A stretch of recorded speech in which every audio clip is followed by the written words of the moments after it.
Hey everyone, Derek here with a quick news update on Animal Crossing and Nintendo in general, as Bloomberg has a new article talking about how Animal Crossing really has become just the biggest hit of the lockdown and is doing extremely well in Japan. Nintendo stock prices are rising, and it's a bona fide hit in these trying times. But somewhat more notably, as we've kind of already realized all that before, is a quote from an anonymous programmer at Nintendo who says Nintendo gives them as much time as they need. If developers feel they need more time to get a project done, Nintendo will give them that time, and Animal Crossing is a famous example of that, as it initially had a different release date, and then come E3, they announced a delay until March, and that kind of worked out. We ended up with a better game, and it all kind of fits into that idea that Miyamoto had how long ago, where he said that a delayed game is eventually good, but a rush game is forever bad. Now, it's interesting that a developer would say this because, well, it does shine a very positive light on Nintendo, and we've seen that example multiple times. Again, we have the Miyamoto quote,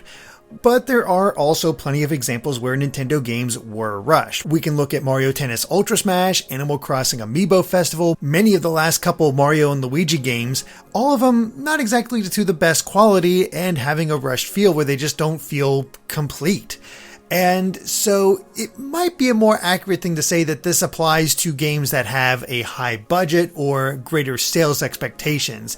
And a lot of those games where they did not get the time they needed were likely because, well, there's probably not going to be that huge anyway, so just get it out there. So it's quite likely that if a game isn't too promising and they have a release window, they'll probably just push it out when it's ready because, well, they need to fill in that time with something. Now, those games could end up just fine, but maybe they don't have the polish and time needed that some of their big games have, like New Horizons, Breath of the Wild, or even going back to Ocarina of Time and how that game got delayed a few times. So it really all depends on the game, on the budget, and what Nintendo expects from them. But that's mainly us speculating and going off of our past history. Maybe Nintendo's changed. Maybe they give developers more time now. After all, look at what happened with Metroid Prime 4, where they took development from one studio and gave it to Retro Studios. And maybe with the Switch generation, Nintendo is giving a little bit more time to their games to make them as high quality as possible. We'll have to wait and see if that's the case, but it is interesting that Nintendo is at least willing to give some of their games the time they need in order to make them as good as possible. But what do you guys think of all this? Let us know in the comments, and of course be sure to subscribe to Game Explained for more on Nintendo